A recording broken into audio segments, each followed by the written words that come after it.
Assalamualaikum warahmatullahi wabarakatuh. Perkenalkan, nama saya Sultan Abian dari kelas 11 IPA 3 yang ingin menjelaskan bagaimana pertempuran Surabaya dalam rangka mempertahankan kemerdekaan secara fisik yang terjadi pada tanggal 10 November tahun 1945. Selamat menyaksikan. Ini merupakan pertempuran pertama kali yang terjadi di negara Indonesia. Berawal dari sekelompok orang Belanda yang terdiri dari anggota Rabuy di bawah pimpinan M.R. Plokman, yang dimana saat itu mereka bertinggal di Hotel Orange atau Hotel Yamato disebutnya pada zaman itu, namun sekarang disebutnya Hotel Majapahit, yang dimana mereka mengibarkan bendera Belanda di atas hotel tersebut. Lalu esoknya tentu masyarakat Surabaya melihat kejadian tersebut dan sangat marah melihat bendera Belanda berkibar di atas kedaulatan Indonesia, seolah-olah Belanda menghina atau ingin mengembali kekuasaannya di negara Indonesia ini. Presiden Surabaya pada saat itu, yaitu Presiden Jenderal Sudirman, mengadakan pertemuan diplomasi di Hotel Orange atau Hotel Yamato dengan M.R. Plokman untuk berdiskusi, bernegosiasi untuk menurunkan bendera tersebut dari atas hotel. Namun M.R. Plokman tidak setujui negosiasi atau diskusi tersebut.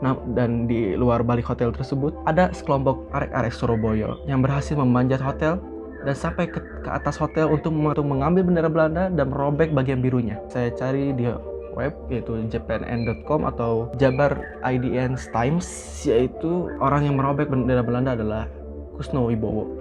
25 Oktober tahun 1945, tentara Inggris berdatangan ke Surabaya yang dipimpin oleh A.W.S. Malabi, bukan untuk bertempur, melainkan untuk melucuti tentara Jepang yang saat itu masih berada di kota Surabaya. Tapi sebenarnya, sebelum kejadian insiden hotel, 3 hari sebelumnya, yaitu pada tanggal 16 September 1945, Bung Tomo yang memimpin barisan pemberontak Republik Indonesia telah melucuti tentara Jepang terlebih dahulu. Tentu A.W.S. Malabi tidak bakal menyangka bahwa ia akan berhadapan langsung dengan arek-arek Surabaya. 28 Oktober 1945, secara serentak arek-arek Surabaya memerangi pertahanan tentara Inggris. Tapi di balik meledaknya pertempuran antara masyarakat Surabaya dan tentara Inggris itu, kemenangan berjatuh kepada arek-arek Surabaya. Kenapa? Karena A.W.S. Malabi yang biasa bekerja di balik meja merupakan perwira staf, yang dimana ia minim dalam pertempuran dalam lapangan, sehingga tidak menguntungkannya tentara Inggris pada saat itu. A.W.S. Malabi mengirim pesan kepada atasannya, yaitu Letnan Jenderal Sir Philip Christison, untuk berunding terhadap pimpinan Indonesia, yaitu Soekarno, untuk menghentikan kontak senjata pada saat itu.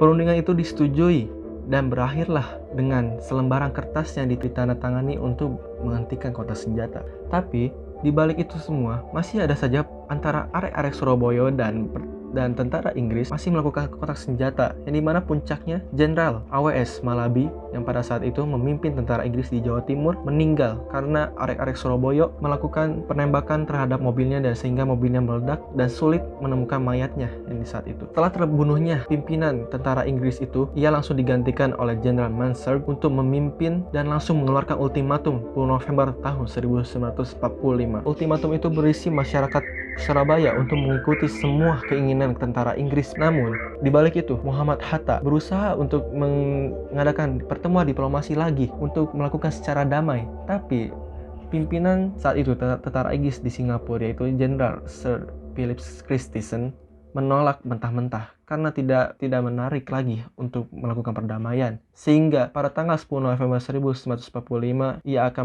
menjalankan untuk membombardirkan kota Surabaya secara penuh. Tapi rakyat Surabaya bukanlah takut menghadap tentara Inggris dengan ultimatum itu, melainkan berkobar-kobar semangatnya untuk mempertahankan kota Surabaya. Bung Tomo pada saat itu langsung mengajak Kiai Haji Hashim Asy'ari untuk mempertahankan kota Surabaya tersebut. Dengan persetujuan Kiai Haji Hashim Asy'ari, Bung Tomo langsung bergerak ke radio pemberontak untuk melakukan pidato membangkitkan semangat rakyat Surabaya untuk mempertahankan kota tersebut, yang dengan isinya adalah sebagai berikut.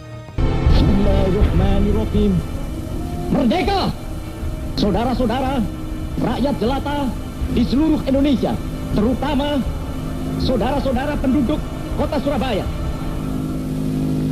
Kita semuanya telah mengetahui bahwa hari ini tentara Inggris telah menyebarkan pamflet-pamflet yang memberikan suatu ancaman kepada kita semua untuk dalam waktu yang mereka tentukan menyerahkan senjata-senjata yang telah kita rebut dari tangannya tentara Jepang. Supaya kita semua datang pada mereka itu dengan membawa bendera putih, tanda bahwa kita menyerah kepada mereka. Bahwa kau sekalian akan mengancam kita untuk menggempur kita dengan seluruh kekuatan yang ada. Tetapi inilah jawaban kita.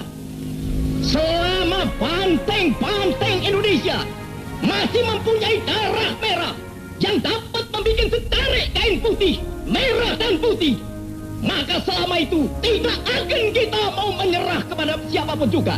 Kita tunjukkan bahwa kita ini adalah benar-benar orang yang ingin merdeka.